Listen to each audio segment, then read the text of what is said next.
Today was boring, right? Like I almost felt. Dylan, I gotta say, I think you were sleeping. I turned Fourth inning, it was like this.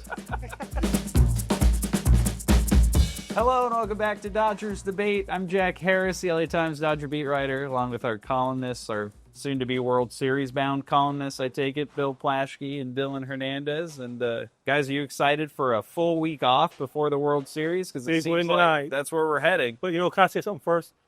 Some of you have commented on the fact that I speak slower after games. I've acknowledged I have Parkinson's disease. I'm fighting it. So zip it. And talking, I'm doing the best I can. I'm still doing better than Dylan. It's right. No matter how sick I am, I'm better than Dylan. I'm more healthy than Dylan. So deal with it. All right, go on, Jack. You're handling the death. You are in wonderful physical shape. Yes. Yeah. So I am not. Well, anyway, the Dodgers made tonight's deadline column easy because they won 3-1. We were talking before the game. Is this the greatest postseason run ever with the Dodgers doing? It is. More example. Or is this the worst run of opponents they got? I mean, the Phillies were good. This team, This seems. they're terrible. This team is terrible. How did this team ever win 97 games? I mentioned that there's a reporter here from the NL Central, and I was like, how did the NL Central let this team win 97 games? To which they replied, 3 NL Central teams were in the playoffs this year. Tonight is a good example of, we talk so much in the series coming in about like Brewer ball and what they do to make life tough on opponents and all of that. And instead what you saw today was... I told you that was crap. Look, it was briefly happening in that second inning, but then they run into an out at home on a really nice play by Max. By my guy. Great by Muncy. Yeah. My guy. They make a really... Let's give me credit where I deserve credit. Muncy's everybody's guy. What do you mean? No, but I was specifically about his defense. Like last time, Jack was Dylan's making fun of me for his years of... Jack was making critiques. Jack was making fun of me for like endorsing Max Muncy's defense, and I said if you hit the ball to him, he's going to catch it and make a play. No, which he absolutely did. A big play to save an early run. The Brewers make a really puzzling pitching plan decision tonight. Maybe this just speaks more to the struggles they're having with their staff and how much guys have had to pitch. But they start with Aaron Ashby, who's faced the top of the Dodgers order for a third time now in the series. Why is he even in the game? Why is he even in the league? I mean, you look at the stats. I tweeted one out before the game. Like the numbers when a reliever specifically faces a hitter for the third time in a postseason series, they spike. And what happens tonight? Shohei Otani back from the dead, back from his big batting practice. He's still dead. He's not back yet. Oh, maybe. But he leads off with a triple. Mookie Betts doubles. It's a huge early run because it keeps the game tied until the 6th when the Brewers completely melt down. Jacob Mizorowski, who was great up until that inning, his stuff starts ticking down. He gets in this weird pitch clock battle with Freddie Freeman that leads to a walk. That was unbelievable. It was like a stare down. Yeah. They were staring at each other. And, it's like a rookie pitcher thinking he can get in the head of a 15-year future Hall of Famer, and then it kind of gets turned right around on him. Freddie Freeman makes a great base running decision, getting to third. And then Abner Uribe, I'll give a shout-out to Kurt Hogg, one of the Brewers reporters, for tweeting this out. He throws this pickoff that misses the base and allows Freddie Freeman to score. The guy he'd given up one stolen base since 2023 and had not picked off anybody in that time. And instead he's with 2 outs in the inning trying to pick off Tommy Edman with runners on the corner. Like it didn't make sense. They left a left-hander in to face Alex Vezia. I mean, I think, again, we've talked about it. This series, the talent disparity is so big that you have to win every little advantage if you're the Brewers. And tonight they lost every little advantage, which is why, even with how good Jacob Mizorowski pitched and the position they had themselves in early, they let the Dodgers pull away late, and then the Dodgers bullpen. Well, to the Brewers defense, nobody's beating the Dodgers right now. Nobody's touching them. They're going, I'm right, we're for them. Are they going unbeaten the rest of the season? They're going to sweep the World Series. They are. I don't think Toronto or Seattle can beat them. I mean, the Brewers have no chance. Seattle has no chance. Toronto has no chance. They're going to go 13-1, best postseason team in history. You want to debate that? Nah, I mean it was like. Let's be honest. Today was boring, right? Like I almost felt. Dylan, I gotta say, I think you were sleeping. I turned fourth inning. He was like this. Literally, he was like asleep for so long. I almost had time to get my phone out and take a picture before you snap. Yeah, He was all stretched out and the rest of them. I mean, right? I mean, imagine just how good these guys would have been if they actually had a real bullpen. I mean, now I guess it's starting to kind of starting to take shape of one. I think between Vesia, Trinan, and Sasaki, there's at least like 3 guys that have been more successful than not. I'm not really sure if I really deep in my heart trust any of them other than Sasaki. But they're pitching better. they're pitching better. And that's the thing, right? I do think that at the beginning of this was kind of the plan coming into the postseason. It felt a little bit like wishful thinking, I feel, right? Coming into the postseason. Like you're hoping Vesia's, his tank's not empty. You're hoping Trinan can kind of recover his form. And then you're hoping, obviously, that Sasaki can like miraculously turn into like maybe like the best closer in baseball.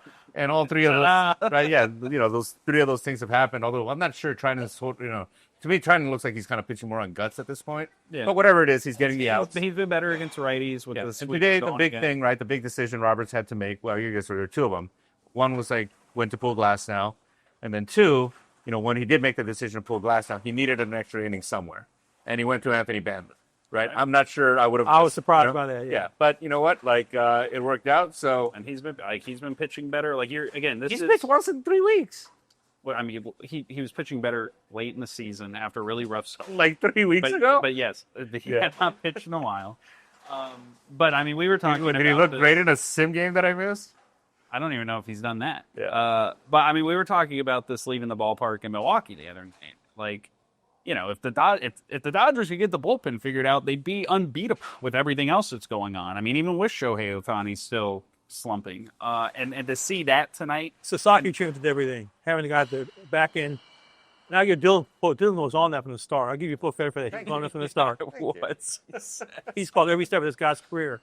But I mean, I'm sure he's going to give him a big kiss in the butt tomorrow, right?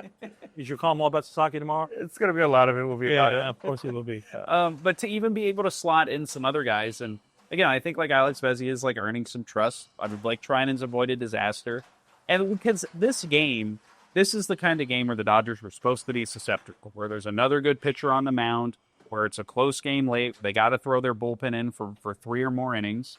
And instead, there was 1 base runner that got on against the Dodger reliever. They were tired the last. And the great play in the 9th inning, Mookie Betts made an unbelievable play. Yeah, and that's been the other thing of this series. Like the Dodgers are playing just as good a defense as the Brewers with the Muncy play, with Mookie Betts, who is a Gold Glove finalist at shortstop this year. And Betts has really in these playoffs, I think there have been a lot of kind of like sneaky, difficult plays. Really, I agree. Kind of running across, right? The one in the 9th inning was not sneaky. That was a flat out tough. But there have been a lot of those, where he's kind of had to kind of charge in, make throws on the run. And he's made them look very routine the way, a Gold Glove finalist shortstop would. During a TV interview, he said he blacked out during the last play. I thought, well, so did Dylan last night in Milwaukee, I'm sure. All right, let's get to Shohei Otani, because this was the big story yesterday. He took batting practice on the field, something he never does. They played his walk-up music for it. He hit one off the roof of the pavilion, and then kudos to you for being here and seeing that. Jack had a great story today. I just had a long trip from Milwaukee to come here, and that was a great job. Yeah. If only I had some help at the stadium yesterday. I helped remotely. He did help remotely. Oh man. Well, I think that's one thing we kind of have to touch on actually, right? It's to kind of clean up. Look, let me preface this by saying, okay, like Japanese sentence structure is like completely different than like English sentence structure, right? Because a lot of times like their sentences start with like verbs and the subject comes later, so you kind of don't know where the sentence is going.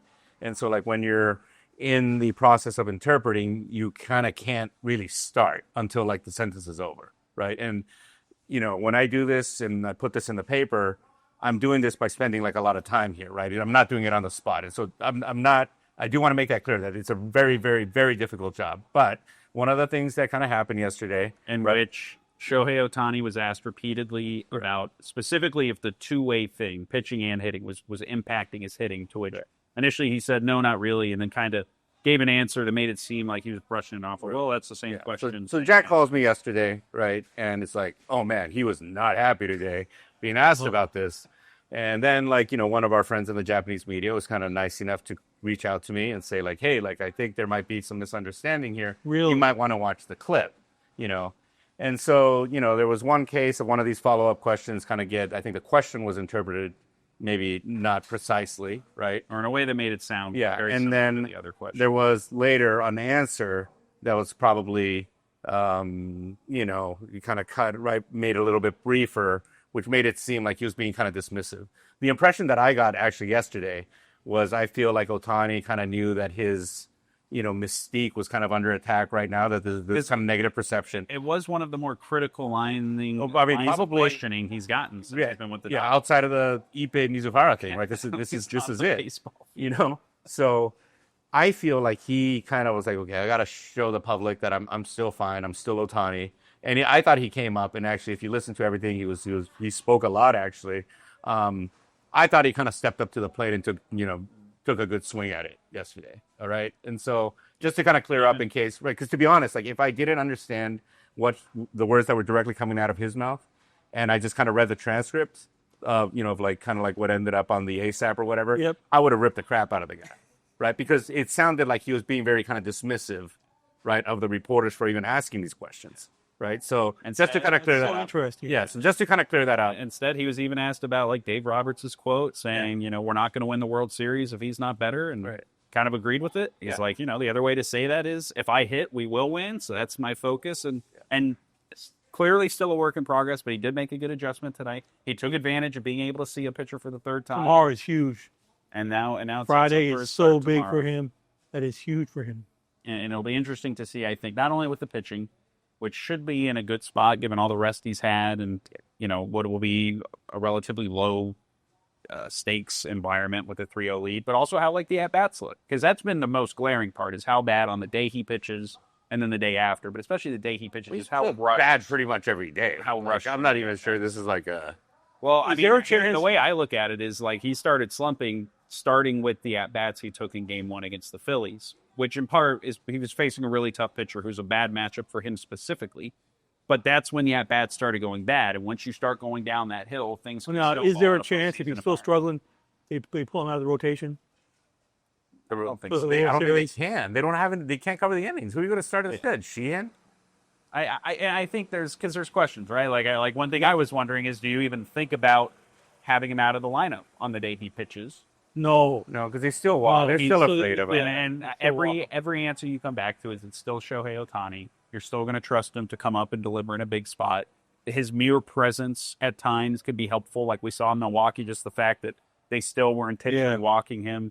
You think about like even the World Series last year in New York when he hurt his shoulder, but still got walked. Like he is still He's also kind of funding this project in a way by deferring his entire salary. That's true. Half of these guys wouldn't be on the team if not for him. If he hadn't accepted the Guggenheim payment plan. The whole rest of the rotation they've acquired at $500 million after he signed, and in part because when he signed, he told him, go out and get other good players to add around me, and it's led to what he said, the greatest postseason of all time. We're going 13-1, guaranteed to sweep tomorrow.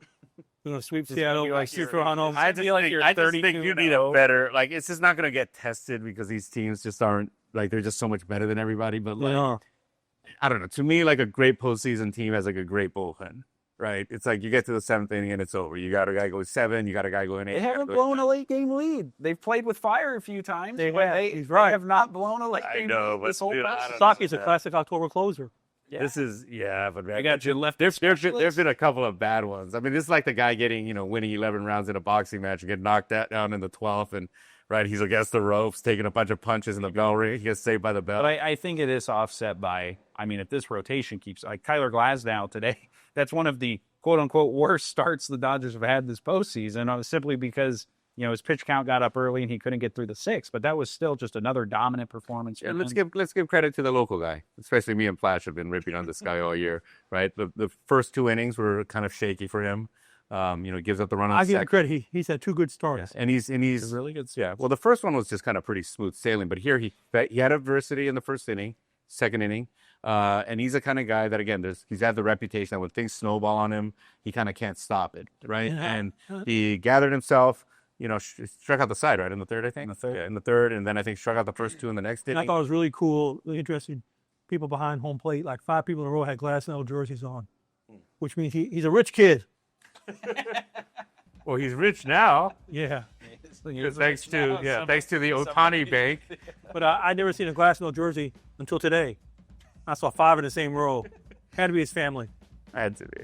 They got to watch a good performance up close. One that helps the Dodgers take a 3-0 lead in the NLCS. They go for the sweep tomorrow, back here in Game 4. We will be back for that. Until then, you can read these guys' big proclamations. Best postseason team ever. Read it. And yeah, believe it. We'll see you tomorrow.